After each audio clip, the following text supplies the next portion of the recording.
ಲೇಖ.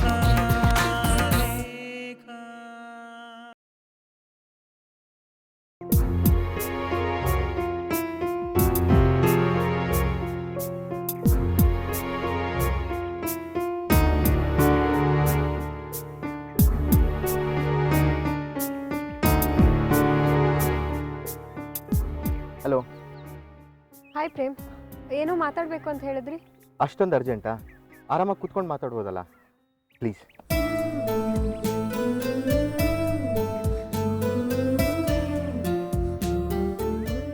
ಏನು ತಗೋತೀಯಾ? ಕಾಫಿ ಸಾಕು. 2 ಕಾಫಿ ಕೊಡಿ.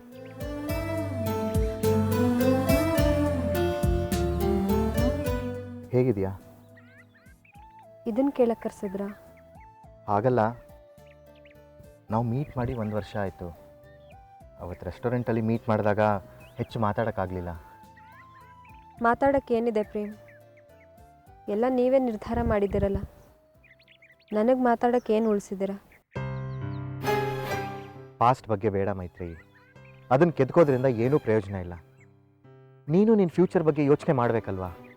ಫ್ಯೂಚರ್ ಬಗ್ಗೆ ಏನೂ ಯೋಚನೆ ಮಾಡೋಕ್ಕೆ ಉಳಿದಿಲ್ಲ. ನಾನು ಕಂಫರ್ಟೇಬಲ್ ಆಗೇ ಇದ್ದೀನಿ. ನಮ್ಮ ಕಂಫರ್ಟ್ ಲೆವೆಲಿಂದ ಇನ್ನೊಬ್ಬರಿಗೆ ಹಿಂಸೆ ಆಗಬಾರ್ದಲ್ವಾ? ಈಗ ನನ್ನಿಂದ ಯಾರಿಗೆ ಹಿಂಸೆ ಆಗ್ತಿದೆ? ನೀನು ಒಂಟಿಯಾಗಿರೋದ್ರಿಂದ ನಿಮ್ಮ ತಾಯಿ ನೆಮ್ಮದಿಯಾಗಿದ್ದಾರೆ ಅಂದ್ಕೊಂಡ್ಯಾ? ಯಾವುದೇ ತಾಯಿಗಾದರೂ ತನ್ನ ಮಗಳ ಲೈಫ್ ಬಗ್ಗೆ ಬೆಟ್ಟದಷ್ಟು ಚಿಂತೆ ಇರುತ್ತೆ. ನನಗೀಗ ಅರ್ಥ ಆಗ್ತಿದೆ.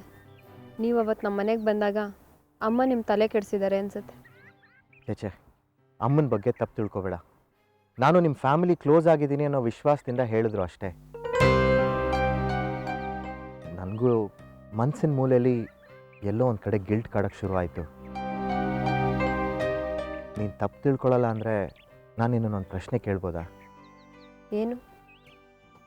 ನೀನು ಯಾವ ಮದುವೆ ಪ್ರಪೋಸಲ್ಲೂ ಒಪ್ಕೋತಿಲ್ಲ ಅಂತ ಗೊತ್ತಾಯಿತು. ಅದಕ್ಕೆ ಕಾರಣ ಏನು ಅಂತ ತಿಳ್ಕೊಬೋದಾ?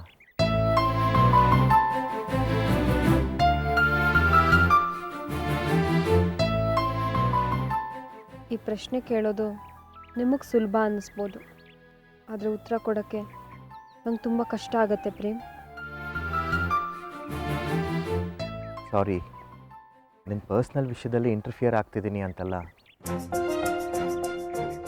ನಿನಗೆ ಬರ್ತಾ ಇರೋಂಥ ಮದುವೆ ಪ್ರಪೋಸಲ್ಸ್ನೆಲ್ಲ ನೀನು ಅವಾಯ್ಡ್ ಮಾಡಿರ್ತೀಯ ಅಂತ ನಾನು ಅಂದ್ಕೊಂಡಿರಲಿಲ್ಲ. ಆ್ಯಕ್ಚುಲಿ ನೀನು ಸೆಟ್ಲ್ ಆಗಿರ್ತೀಯ ಅಂತ ಅಂದ್ಕೊಂಡಿದ್ದೆ. ಇಷ್ಟೆಲ್ಲ ಹೇಳ್ತಿರಲ್ಲ ಪ್ರೇಮ್, ನೀವು ಮದುವೆ ಆಗಿ ಸುಖವಾಗಿದ್ದೀರಾ? ಅಫ್ಕೋರ್ಸ್ ನಾನು ಚೆನ್ನಾಗೇ ಇದ್ದೀನಿ ಮೈತ್ರಿ. ಯಾಕೆ ಸುಳ್ಳು ಹೇಳ್ತೀರಾ ಪ್ರೇಮ್? ನನಗೆ ಚೆನ್ನಾಗಿ ಗೊತ್ತು ನಿಮ್ಮ ಮ್ಯಾರಿಡ್ ಲೈಫಲ್ಲಿ ನೀವು ಸುಖವಾಗಿಲ್ಲ ಅಂತ. ಆದರೂ ನನಗೆ ಮದುವೆ ಆಗುವಂಥ ಅಡ್ವೈಸ್ ಮಾಡೋಕ್ಕೆ ಬರ್ತೀರಾ? ಮೈತ್ರಿ, ನಾನು ಸುಖವಾಗಿಲ್ಲ ಅಂತ ನಿನಗೆ ಯಾರು ಹೇಳಿದ್ದು? ನನ್ನ ಬಗ್ಗೆ ಇಂಥ ವಿಷಯ ಕೇಳಿ ನನಗೆ ಶಾಕ್ ಆಗ್ತಾ ಇದೆ. ಪ್ಲೀಸ್ ಪ್ರೇಮ್, ನೀವೇನು ಜಸ್ಟಿಫಿಕೇಶನ್ ಕೊಡಬೇಕಾಗಿಲ್ಲ. ನಿಮ್ಮ ಬಗ್ಗೆ ಯಾರು ಹೇಳಿದ್ದಾರೆ ಅಂತ ತಿಳ್ಕೊಳ್ಳೋ ಅವಶ್ಯಕತೆಯೂ ಇಲ್ಲ. ಯಾಕೆಂದರೆ ಎಲ್ರಿಗಿಂತ ಹೆಚ್ಚು ನಾನು ನಿಮ್ಮನ್ನು ಚೆನ್ನಾಗಿ ಅರ್ಥ ಮಾಡ್ಕೊಂಡಿದ್ದೀನಿ.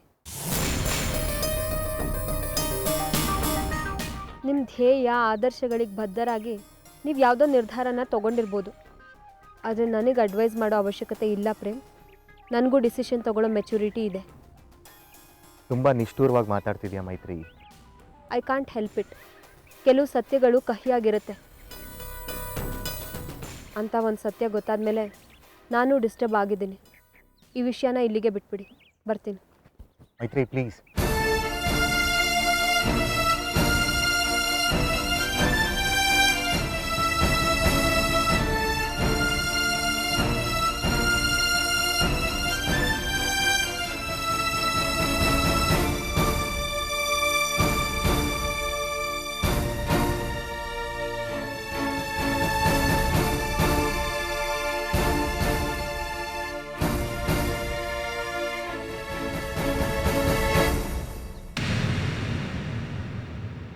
ಏನಿದು? ಇಬ್ಬರು ಒಬ್ರನ್ನೊಬ್ರು ಅರ್ಥ ಮಾಡ್ಕೊಳ್ತಾರೆ ಅಂದರೆ ಇನ್ನೂ ದೂರ ಆಗ್ತಾ ಇದ್ದಾರಲ್ಲ.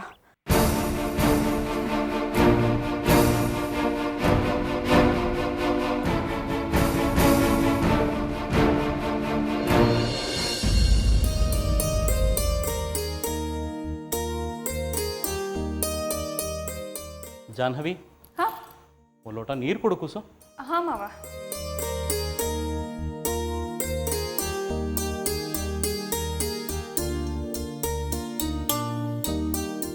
ಸತ್ಯದೇವ್, ಚೈತ್ರಾ ಮನೆಗೆ ಹೋಗಿದ್ರಾ? ಹಾಂ ಹೋಗಿದ್ದೆ ಅಹಲ್ಯ. ತಗೊಳ್ಳಿ ಮಾವ.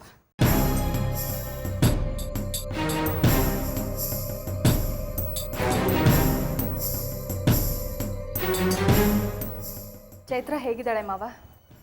ಅವಳದೇ ಆದ ಪುಟ್ಟ ಮನೆಯಲ್ಲಿ ತುಂಬ ಚೆನ್ನಾಗಿದ್ದಾಳೆ ಮಗು. ನಾನು ನೋಡಿದ ತಕ್ಷಣ ಏನು ಖುಷಿ ಅಂತೀಯ ಅವಳಿಗೆ. ನನಗೂ ಮನಸ್ಸು ತುಂಬಿ ಬಂತಮ್ಮ. ಇಷ್ಟು ವರ್ಷ ಜೋಪಾನ ಮಾಡಿದ ಮಗಳನ್ನ ಅವಳದೇ ಆದ ಮನೇಲಿ ನೋಡೋಕ್ಕೆ ನನಗೆ ಎಷ್ಟು ಖುಷಿ ಆಯ್ತು ಗೊತ್ತಾ, ಸಂತೋಷ ಆಯ್ತು ನನಗೆ. ಏನು ಹೇಳಿದ್ಲು ಅವಳು? ಏನೂ ಹೇಳಲಿಲ್ಲ. ಅವಳಿಗೆ ಈ ಥರ ಕಷ್ಟ ಇದೆ ಅಂತ ಕೂಡ ಹೇಳಲಿಲ್ಲ. ನಾನು ಕೆದಕಿ ಕೇಳಿದೆ, ಆದರೂ ಹೇಳಲಿಲ್ಲ ಅವಳು. ನನ್ನ ಮಗಳು ನನ್ನ ಥರನೇ ಸ್ವಾಭಿಮಾನಿ. ಆದರೆ ಅವಳು ಕಷ್ಟದಲ್ಲಿ ಇದ್ದಾಳಲ್ಲ ಮಾವ. ಹೌದು ಕೂಸು, ಅವಳು ಮದುವೆ ಕೂಡ ಸರಿಯಾಗಿ ಮಾಡೋಕ್ಕಾಗಲಿಲ್ಲ. ಒಂದು 4 ಜನ ಕರೆದು ಊಟ ಕೂಡ ಹಾಕೋಕ್ಕಾಗಲಿಲ್ಲ. ಮದುವೆ ಆದಮೇಲೆ ಅವಳಿಗೆ ಏನೂ ಕೊಡೋಕ್ಕೆ ಆಗಿರಲಿಲ್ಲ. ಆ ಗಿಲ್ಟು ನನ್ನನ್ನು ಕಾಡ್ತಾನೆ ಇತ್ತು.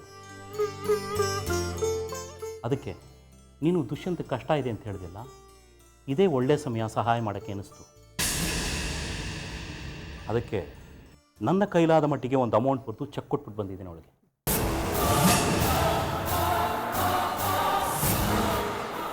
ಸತ್ಯದೇವ್, ಅವಳು ಚೆಕ್ ತಗೊಂಡ್ಲಾ? ಅರೆ, ಚೆಕ್ ಕೊಡ್ತೀನಿ ಅಂದರೆ ಅವಳು ಒಪ್ಕೋತಾಳ? ಅದಕ್ಕೆ ನಾನೇನು ಮಾಡಿದೆ ಗೊತ್ತಾ, ಒಂದು ಕವರ್ನಲ್ಲಿ ಚೆಕ್ ಹಾಕಿ ಅವಳು ಕೊಟ್ಬಿಟ್ಟು ನಾನು ಹೋದ್ಮೇಲೆ ಓಪನ್ ಮಾಡು ಅಂತ ಹೇಳಿದ್ದೀನಿ.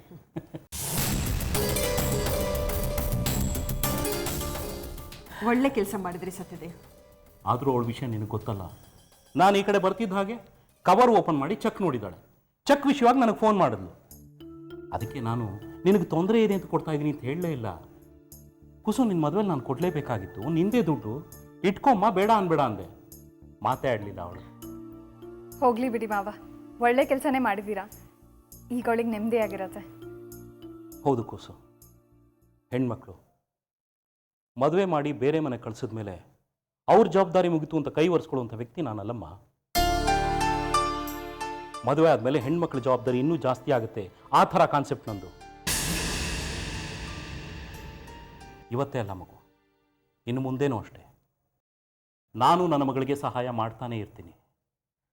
ಗಂಡು ಮಕ್ಕಳು ಗ್ರೇಟು, ಹೆಣ್ಮಕ್ಳು ಅಂದರೆ ಕಡೆಗಾಣಿಸ್ಬೇಕು, ಈ ಥರ ನಾನಲ್ಲ ಮಗು. ನನ್ನ ಮಗಳನ್ನ ನಾನು ಯಾವತ್ತಿದ್ರೂ ಕಾಪಾಡ್ತೀನಿ ಮಗು.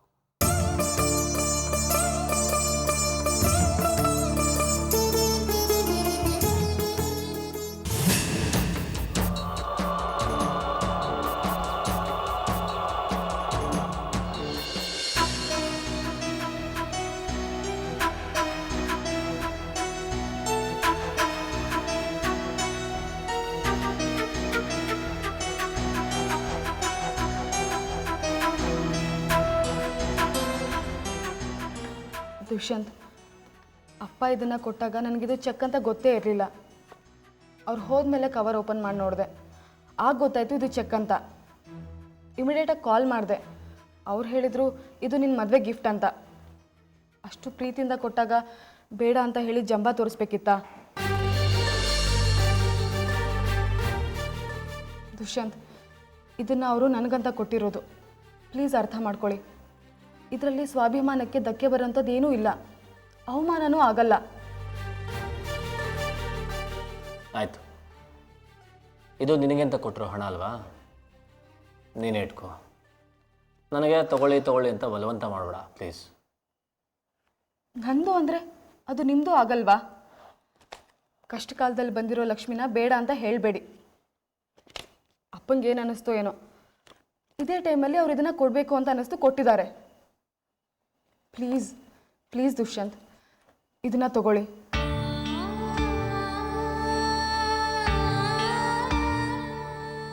ನಾಳೆ ನಮ್ಗೆ ದುಡ್ಡು ಬಂದಾಗ ಬಡ್ಡಿ ಸಮೇತ ಕೊಟ್ಟರೆ ಆಯ್ತಲ್ವಾ?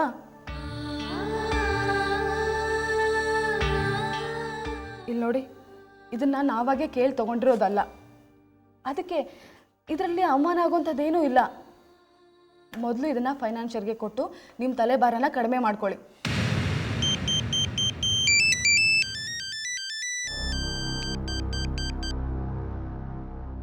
ಹಲೋ. ಏನ್ರಿ ಹಣ ಯಾವಾಗ ತರ್ತೀರಾ? ಏನು ಸರ್ ಹೀಗೆ ಬೆನ್ನಿಗೆ ಬಿದ್ದಿದ್ದೀರಾ? ಅವತ್ತು ಒಂದು ತಿಂಗಳಾದ್ಮೇಲೆ ಕೊಡಿ ಅಂತ ಹೇಳಿದ್ರಿ, ಈಗ ನೋಡಿದ್ರೆ ದಿನ ಫೋನ್ ಮಾಡ್ತಾ ಇದ್ದೀರಾ. ಹೌದ್ರಿ, ನಮಗೂ ನಮ್ಮ ನೆಸೆಸಿಟಿ ಇರುತ್ತೆ. ಕ್ಯಾಶ್ನ ರೊಟೇಟ್ ಮಾಡದೇ ಇರೋಕ್ಕಾಗಲ್ಲ ನಾವು. ನಿಮ್ಮ ಥರದವ್ರು ಸಿಕ್ಬಿಟ್ರೆ ಅಷ್ಟೇ ನಮಗೆ. ಯಾಕ್ರಿ ಏನೇನೋ ಮಾತಾಡ್ತಾ ಇದ್ದೀರಾ? ನಿಮ್ಮ ಥರದವ್ರು ಅಂದ್ರೆ ಏನರ್ಥ? ನಾನೇನು ನಿಮ್ಮ ಹಣನ ತಗೊಂಡು ಓಡ್ ಹೋಗಲ್ಲ, ಇಲ್ಲ ಕಡ್ದೇನೂ ಇರಲ್ಲ. ಏನೋ ಈ ಸಲ ಕಷ್ಟ ಆಗಿದೆ, ಸ್ವಲ್ಪ ಅರ್ಥ ಮಾಡ್ಕೊಳ್ಳಿ. ನೋಡ್ರಿ, ನಮಗೆ ಈ ಕತೆ ಪುರಾಣ ಎಲ್ಲ ಬೇಡ. ನಮಗೆ ಈಗಿಂದ ಈಗಲೇ ಹಣ ಬೇಕು. ಅದು ಹ್ಯಾಕೆ ಕೊಡ್ತೀರೋ ಕೊಡಿ. ಆಯಿತು, ಹಣ ಕೊಡ್ತೀನಿ ಅಂತ ಹೇಳಿದ್ದೀನಿ ತಾನೆ, ಕೊಟ್ಟೆ ಕೊಡ್ತೀನಿ. ಹಣ ಈಗಲೇ ಬೇಕು, ಯಾವಾಗಲೂ ತರೋದಲ್ಲ. ನೋಡ್ರಿ, ಈಗಿಂದ ಈಗಲೇ ತಂದು ಕೊಟ್ರೆ ಸರಿ, ಇಲ್ಲ ಅಂದ್ರೆ ನಾನು ಕೆಟ್ಟವನಾಗ್ಬೇಕಾಗತ್ತೆ. ಅಂದ್ರೆ ನಿಮ್ಮ ಮನೆ ಹತ್ರ ನಮ್ಮ ಹುಡುಗರನ್ನ ಕಳಿಸ್ತೀನಿ, ಮುಂದಿಂದು ಅವ್ರು ನೋಡ್ಕೋತಾರೆ.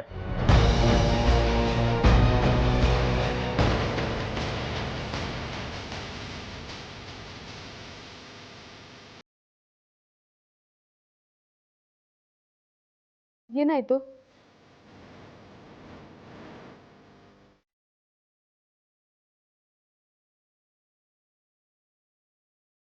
ಚೈತ್ರ,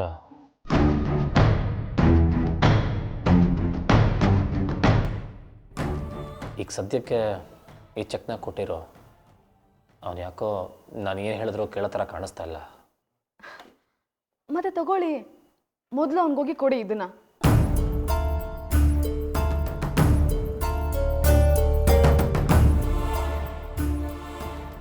ಚೈತ್ರ, ನನ್ನ ಬಡತನ ನೋಡಿದ್ದೆ, ಆದರೆ ಸಾಲ ನೋಡಿರಲಿಲ್ಲ. ಸಾಲ ಇಷ್ಟೆಲ್ಲ ಕಾಡುತ್ತೆ ಅಂತ ನನಗೆ ಗೊತ್ತಿರಲಿಲ್ಲ. ನಾನು ಈ ಚೆಕ್ ತಗೊಂಡಿದ್ದೀನಿ, ಇನ್ನು ಮುಂದೆ ಇದು ನನ್ನನ್ನು ಬೆಂಕಿ ಮೇಲೆ ಕೂಡಿಸುತ್ತೆ ಅನಿಸ್ತಾ ಇದೆ. ಇದರಿಂದ ಸದ್ಯದ ಸಮಸ್ಯೆ ದೂರ ಆಗ್ಬೋದು, ಆದರೆ ಮುಂದೆ ಸಮಸ್ಯೆಗಳ ಸರಮಾಲೆನೇ ಬರಬಹುದು. ಹೇಗೆ ಆಗಬೇಕು ಅಂತ ಬರ್ತಿದ್ರೆ ಯಾರು ತಪ್ಸಕ್ಕಾಗತ್ತೆ?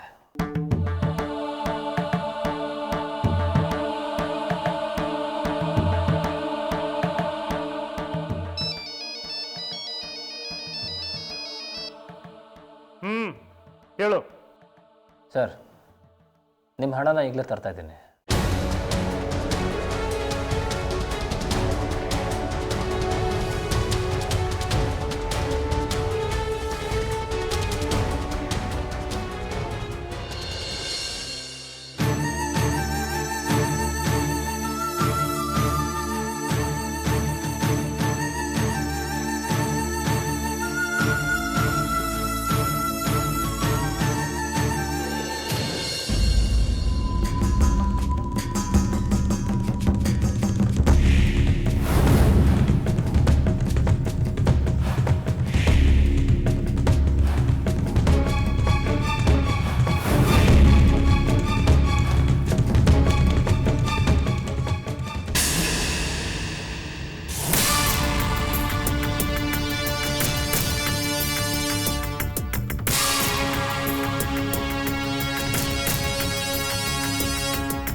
ಏನಾ?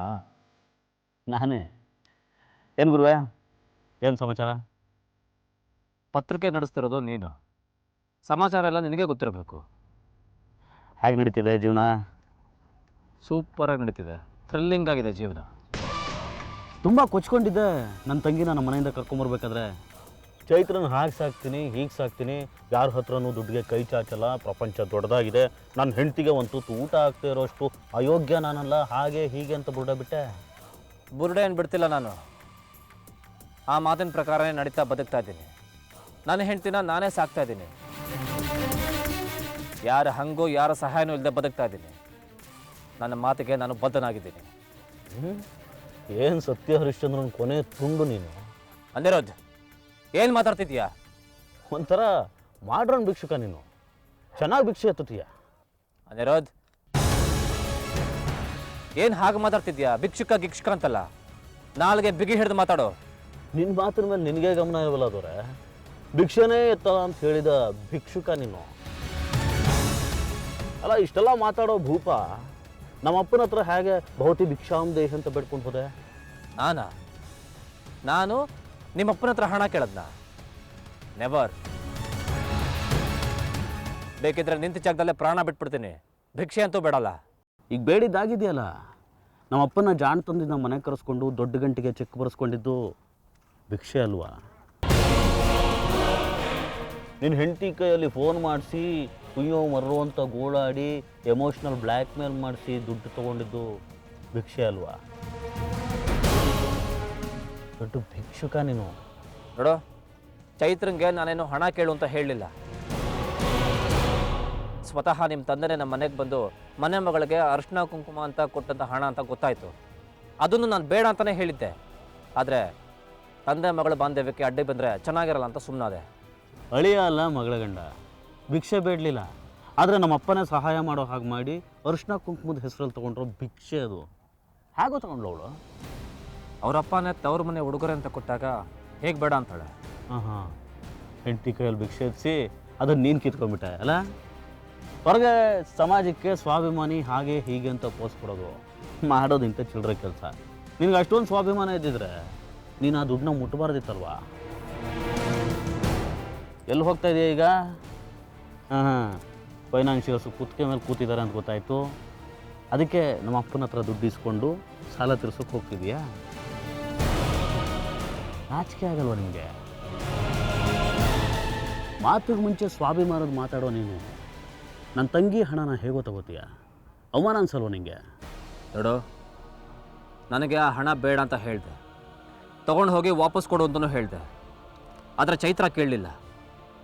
ಇದು ನಮ್ಮಪ್ಪ ನನಗೆ ಕೊಟ್ಟಿರೋ ಹಣ, ನನಗೆ ಸೇರಬೇಕಾದ್ದು, ತೊಗೊಳ್ಳಿ ಪರವಾಗಿಲ್ಲ ಅಂತ ಹಠ ಮಾಡಿದ್ಲು. ಅದಕ್ಕೆ ತೊಗೊಂಡೆ. ಅದ್ರಲ್ಲಿ ನನ್ನೇನಿದೆ ತಪ್ಪು?